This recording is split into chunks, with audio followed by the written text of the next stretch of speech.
નમસ્કાર, આપ જોઈ રહ્યા છો લખત ન્યૂઝ અપડેટ ચેનલ। તમામ સમાચાર અને અપડેટ મેળવવા માટે ચેનલને સબસ્ક્રાઇબ કરો અને બેલ આઇકન પર ક્લિક કરો જેથી તમામ સમાચાર અને અપડેટ તમને મળી રહે।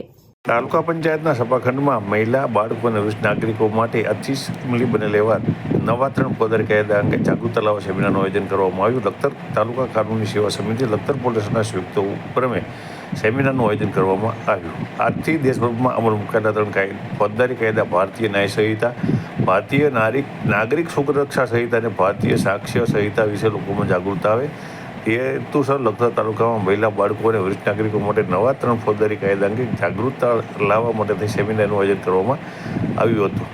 આ કાર્યક્રમના અધ્યક્ષ એવા તાલુકા મામલતદાર હર્ષવર્ધન પરમાર દ્વારા નવા કાયદાની અમલવારી સાથે જ નાગરિકો માટે કાયદાની જાણકારી મળે તે માટે યોજવામાં આવેલ સેમિનાર બદલ પોલીસ તંત્ર અને લખતર તાલુકા કાનૂની સેવા સમિતિનું અભિનંદન પાઠવ્યા હતા। તેઓ દ્વારા જણાવવામાં આવ્યું હતું કે આ નવા કાયદાઓમાં પ્રજાલક્ષી સુધારાઓની સાથે દંડને બદલે ન્યાયને પ્રાધાન્ય આપવામાં આવ્યું છે। સામાજિક દૂષણથી બચવા કાયદાનું પાલન, નિયમોનું પાલન કરવું આવશ્યક છે અને આ નાગરિકોની ફરજ પણ છે। દરેક નાગરિકે દરેક કાયદાની જાણકારી હોવી જોઈએ, દરેક નિયમની ખબર હોવી જોઈએ।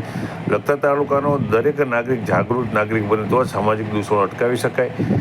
આ માટે દરેક નાગરિક સાક્ષર હોવો તે પણ ખૂબ જ જરૂરી છે। દેશના કાયદાઓની યોગ્ય જાણકારી મેળવી તે મુજબ વર્તન કરી દેશ પ્રત્યેની ફરજો અને જવાબદારી સુપેરે નિભાવી તે માટે મામલતદારશ્રીએ અનુરોધ કર્યો હતો। તાલુકા કાનૂની સેવા મંડળના આરએસ જાની, લખતર પીએસઆઈ અને ડાભી દ્વારા આ સેમિનારનું આયોજન કરવામાં આવતા લખતર તાલુકા વિકાસ અધિકારી વિજયસિંહ પરમાર, લખતર બાર એસોસિએશન પ્રમુખ Hitendrasinh Zala, D K Chavaliya, Lakhtar police staff, Lakhtar bar એસોસિએશનના વકીલશ્રીઓ સહિત મોટી સંખ્યાની અંદર ગ્રામજનો ઉપસ્થિત રહ્યા હતા અને તેઓને આ 3 કાયદાની અંતર્ગત તેમના દ્વારા અન્ય લોકોને પણ જાગૃતતા આવે અને તે માટે થઈ અને આ જે કાયદો છે તેને વધારે ને વધારે લોકોને જાણકારી મળી રહે તે માટે થઈ અને લોકોને પણ અનુરોધ કર્યો કે તે અન્ય લોકોને સમજાવે।